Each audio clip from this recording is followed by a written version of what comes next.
Let's start off with a bit of biography, because I think your journey's been so fascinating, so interesting, and probably not one that most people would get insight or access to. So let's start with that. You studied university, I think, English literature, I believe, and then what happened there? Then I went to work for Deloitte, so I joined the graduate milk round that is probably no more, as has already been referred to in the room. And then early in life, unusually early, I was elected to Parliament. So I was elected at age 27. And I think maybe the reason for that is I'd sort of got bitten by that bug of public service by a role model, actually, a mentor earlier in life. And once you're bitten, that doesn't quite let go. So I really wanted to try to serve in that way. I spent 15 years in Parliament. I was MP for Norwich North. Norwich is a fine place if anyone's got a chance to visit it. And in that time, I also served in government in two capacities in the cabinet. So work and pensions, the Department for Work and Pensions, effectively the labour market department in this context. And then Department for Science, Innovation and Technology. And in this context, that's the AI regulation department. So those two things together actually become a little unusual. I think I was the first in probably the G7 and beyond to run both of those ministries. And I think, as we would both agree, that intersection is basically where it's at and much of what we've spoken about this morning. Nowadays, then, I moved on from Parliament. I decided to stand down. I'd had a cancer scare and a very good chapter of service, but wanted that next chapter. So I'm president of CIPD. Shout out to CIPD. We already heard them named in one query. So there's stuff hopefully we can talk about from that. But also just something more on AI. I chair an AI startup. So like others in this room, I'm walking that walk on how we, in this case, use AI to provide sign language translation, speech, text, and sign. Yeah, fantastic stuff. Chloe, by the way, really good person to follow on LinkedIn. So you haven't done that already, go ahead and do that. Today we've already talked about, AI, automation. We know it's going to transform. The last session was really interesting because I think that's the crux of the issue is, okay, how do we actually do it? Because we're hearing it, it's brilliant, but we're still stuck at chatting with ChatGPT. And I did a survey in my community to qualify exactly what was the case. Like, what's your level of AI literacy? And everyone said, yeah, we're still just using ChatGPT. I'm still using ChatGPT predominantly with AI. So I've gotten zero automations going on in my workflow. So I'm very much still in that milieu. Why do you think that is? How do we solve it for business? Because it's obvious it's important, particularly when it comes to getting people back into work. If we're inefficient at doing that, that's part of the problem why people aren't connecting to those opportunities. How have you identified those problems? How do we unblock? Brilliant question, which actually, in your usual style, is about 10 questions in one. So there's lots to say. I think there's probably three things I'd really like to draw out as reflections from today, and in part this goes to our two previous speakers, so thank you for such good input already today. I think let's start with the landscape as it stands for HR now. And it feels to me that the piece I want to really build on from Perry's points and Christian's points is about the strategic role of HR in organizations. I think all the reasons already put about increase of productivity and about employee experience, that was my point from you, Christian, as well as, frankly, this is happening anyway. Your employees are doing it already, so you should be leading by example and you should be, in a way, facilitating and enabling that. And then, many of your points, Perry, around oscillation, I'm gonna use oscillation. I began life as an OD consultant, so I now know that I can close that one. And but you're absolutely right about legacy and future at the same time, and that also made me think about how things are in politics, and perhaps we can come on to that. But why does this matter then in a strategic sense for HR?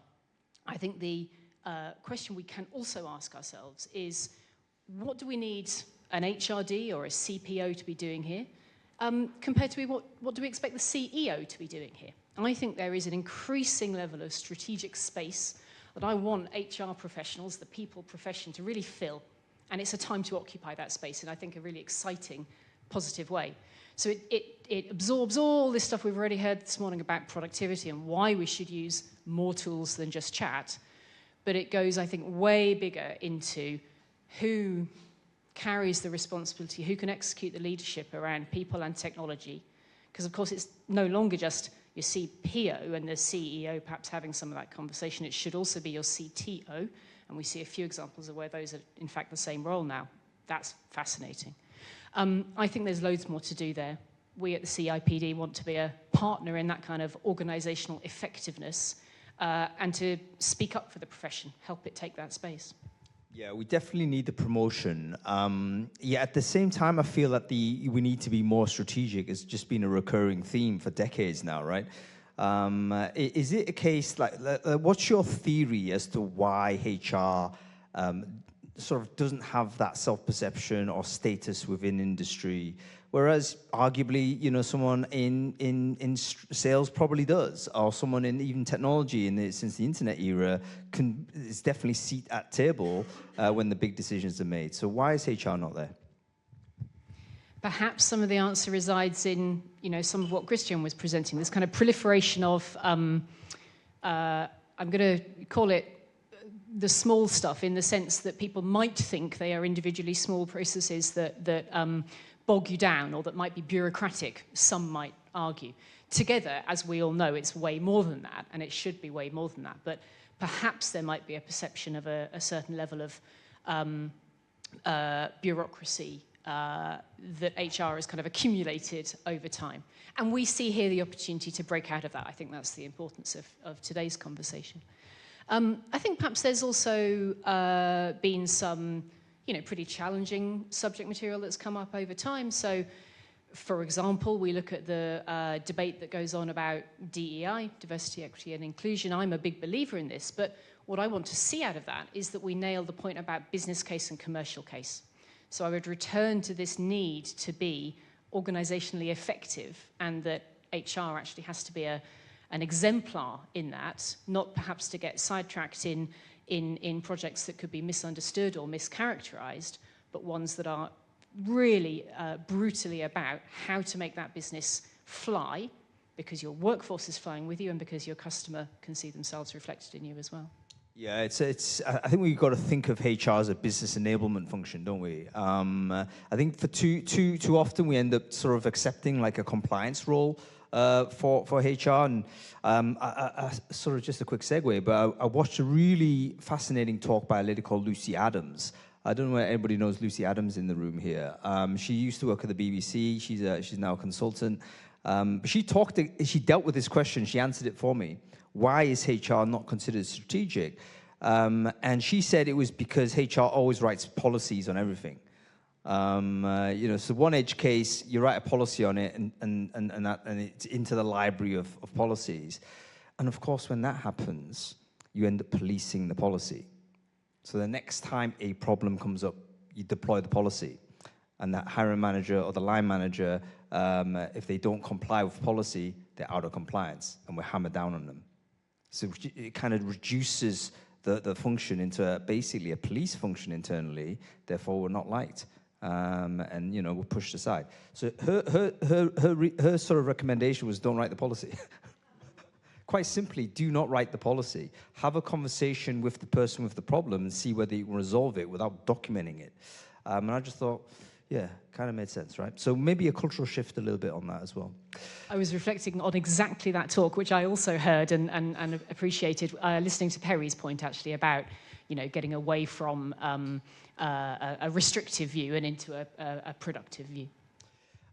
Let's talk about that productive view. We heard from Dan before, and quite rightly, he's talking about, you know, ethical guardians. I think probably HR probably plays the role of, you know, ethical implementation of new technology within an organization.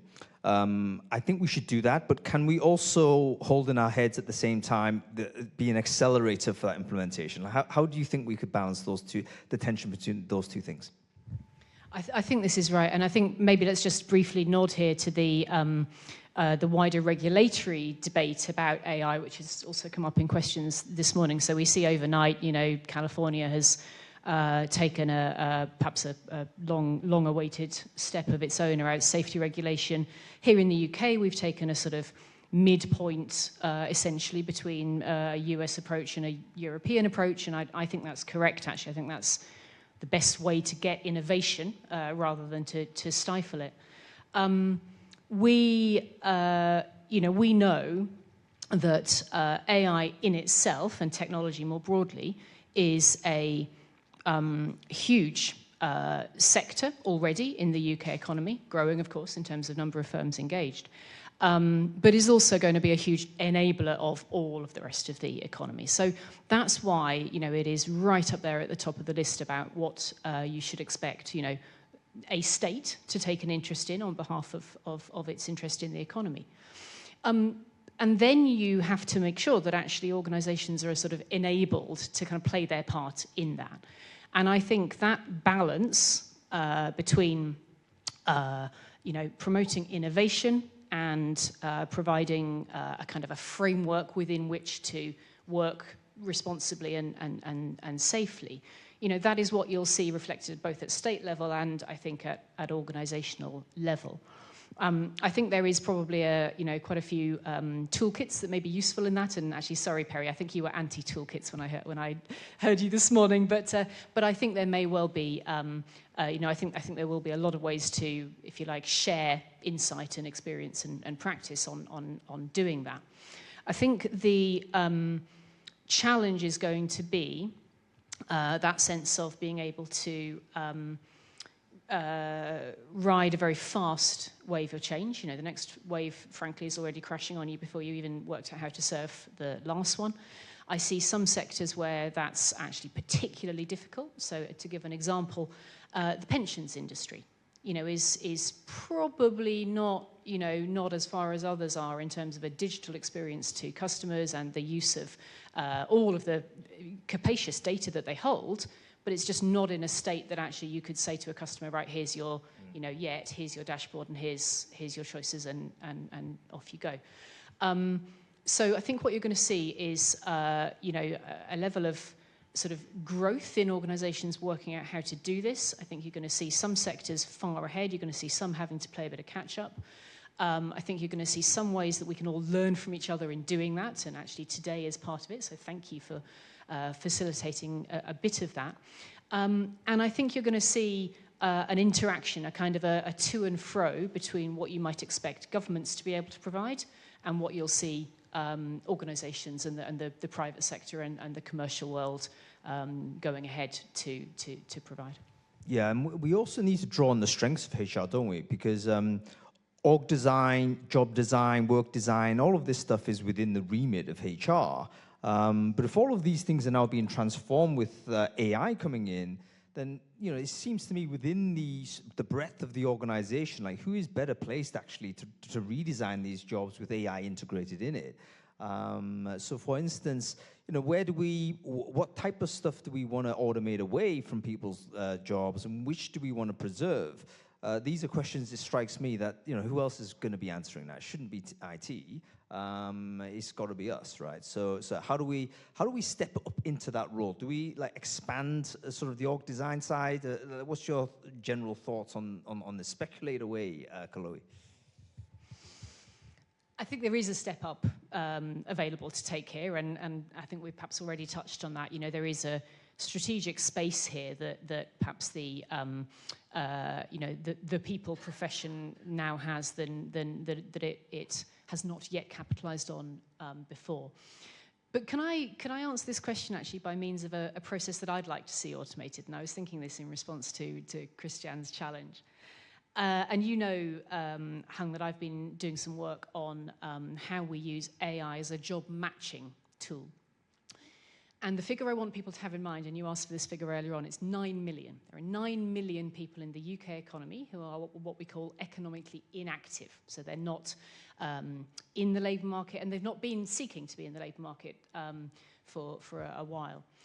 This is in addition to the unemployment rate. And the unemployment rate is 4 to 5%. You might think, only 4 to 5% in inverted commas. And it's true, that one is not perhaps particularly remarkable. But our economic inactivity rate is remarkable. It's actually 20% of the working age population. That's, I think, where a huge amount of potential resides. We do know from clear surveying that many thousands, if not millions, amongst that 9 million would like to be in work if they can find the right opportunity that works for them, despite various barriers. And there are barriers here. We're talking here about, for example, people who have caring responsibilities, people who may have a long-term health condition or are disabled. In this category also is people who are taking early retirement, who are stopping work earlier than the state pension age. There's also students in this category, actually. I worry a little less about them than I do about those other groupings. So I think we have a massive, a really monumentally big opportunity here to use AI to do person, job, and support matching in a way that you could get more of those people into the right opportunity that works for them, that works for the employer, that fills employers' vacancies. And don't forget that vacancies are still there in the economy. We all know this, but we know that we perhaps sometimes need to tell this story. For example, in manufacturing, there's vacancies that are causing something like 5 billion quid in lost output. It's big. So it's a win-win on every single level. Individual, business, and of course state, because of all the costs that come with that from a state's perspective. But I think I think we're only at the tip of the iceberg here. I think there is so much more we can explore about how AI could help us to get into truly untapped talent pools. And I know for many of you this will be your bread and butter. You're all about getting into talent pools. That's what you do in TA. But have we found a way to get into pools of people, like I might just have described, and also pools of people who aren't necessarily digitally connected? That's a bigger challenge here. There's a kind of manual side to this. So is this, I wonder, a process that is also ripe for helping to automate something that is currently quite manual? I think the prize could be absolutely huge here, and I'm very excited about it. We've got a really great group of pioneers and thinkers and CEOs who are coming together on this. And as you say, I've put a bit of this out on LinkedIn if you want to take a look and join with me. I want more insight on this. I want to really crack this. I want to get to a big contribution to productivity that we could make by unlocking the answer to that problem. Yeah, it's a huge issue, and the 9 million figure is a stunner. And it got me thinking about sort of how we design jobs today, which is basically we default to the job design as if everyone's like a 25-year-old bloke, really. It's like 40 hours generally, commitment, 9 to 5, here's your holiday, 4 weeks a year, etc. Like, this person doesn't have a dog, doesn't have family, doesn't have care, doesn't have anything. But obviously, as we get older in life, we end up accumulating more responsibilities. As you say, primary caregiver, how is that person going to activate? Because maybe they do have 40 hours of week in a time, but they need to be it's episodically there. They need to actually be almost on call at home. If you speak to anybody who's a stay-at-home parent, they are not parenting 100% of the time, quote unquote. What they're doing is being there just in case half the time. But they do have the time to deliver. So how do we do job design in such a way that can activate someone that has those other responsibilities? Like, we need to kind of think about holistic, that people are human beings, not just workers. So how do we design jobs that cater for that? There are some simple things here, as simple as including to think about the difference between part-time and full-time, and for some, what they are in need of is a level of flexibility that might well be addressed by a part-time structure than full-time. There's obviously a suite of things as well around reasonable adjustments. Again, everybody will know about that in this room. We're preaching to the converted somewhat. I think there's certainly a sort of a zone of interest between if you like, talent acquisition and then employee engagement and the kind of continuum that needs to happen there to retain people once attracted, once recruited. But I want to just zoom out here as well and think about some of the global trends that are going on, as well as what we can do in organizations. If you look at the aging population around the globe, we're really into that. I would advocate taking a look at those figures if you haven't recently seen them. Is the UK actually peak working population age now? Like, does the tax-paying population actually start declining year on year? Have we already hit that point, or, you know? It's coming reasonably shortly, and, you know, around the globe, you know, a majority of countries are sort of at that point. There's perhaps a particular version of this in the, you know, in countries comparable to ours. And what this means is that demography is now key to labour markets, and actually unlocking an ageing model of work, or an ageing section of the workforce is crucial also to then being able to have overall a productive economy. And this is not just true for the UK, but it's true, you know, around the world. Absolutely critical. And you could look at research by, for example, Mercer on that in their Global Pensions Index, and Allianz as well have some really good stuff on this.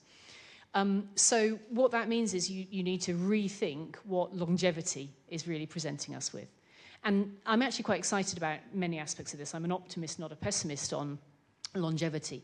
And that's probably because of my work in connection with tech. You know, my company I just referred to, Silence Speaks, is looking at how we translate between speech, text, and sign language, and providing more translation, you know, filling a capacity gap that exists. Please come and speak to me afterwards if this is a business need, because it will be for many. And if you haven't already thought about how you're going to deal with, in the UK, 18 million people who are deaf, hard of hearing, or have tinnitus, and that figure is going up disproportionately as we age. This is where the game is, I think. And there's simple things that can be done and should be done for greater productivity and business effectiveness. We need to talk about sort of levels here, right? So firstly, a lot of these problems, there need to be solutions at the state level, at government level. Most people in the room here are kind of operating at business and company level. How do we make those two things connect? Like, I'm hearing this, and straight away I'm thinking, yeah, wow, there's probably a sweet spot of people who are, let's say, 50 and onwards, 50 to 65. Probably they may not want to do like 50 hours a week or whatever, but they've all got like 20 hours, 30 hours of productivity, but they can't quite find that opportunity, or the age bias, they're, you know, locked out of the economy, and they just drift into retirement. For no good purpose. So how do we unlock that group of people? But it seems to me, okay, maybe this is bigger than just one company. It needs to be from government. How do we connect the two? You're absolutely right. It crosses all those boundary lines like that. You know, the incentives are such in this that you cannot have government solve it on its own, nor companies solve it on their own, and nor indeed the individuals solve it on their own, because that's probably where the toughest burden of all sits. It seems to me, actually, that this is a very good example of running the legacy and the future at the same time. You know, you will find world leaders really having to grapple with the conundrum that Perry set out for us of you know that your world is becoming to look like this, but you are still responsible nonetheless for all of the old world, and you're doing both at once. And it was a very familiar illustration that Perry gave us there. So I think this is, I think the zone at the moment, Hung, is around government and business being able to have perhaps a better conversation than historically they have.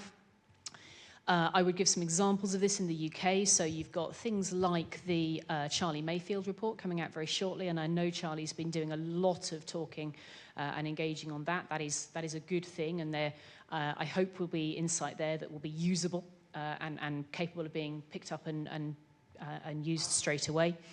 I hope there would also be a similar level of engagement about things like digital ID, which we heard about last week, and where the intention is that might be first implemented in terms of right to work. I mean, that's quite a big thing, actually. Whether it's just political froth or whether it's for real, we'll find out. But there's a very strong example of where business and government will need to work closely together so that there aren't essentially unintended consequences or giant problems in the implementation as time goes on. Yeah, fantastic. Chloe, I could obviously speak to you for a very long time. We have had longer conversations, but we have to bring things to a close.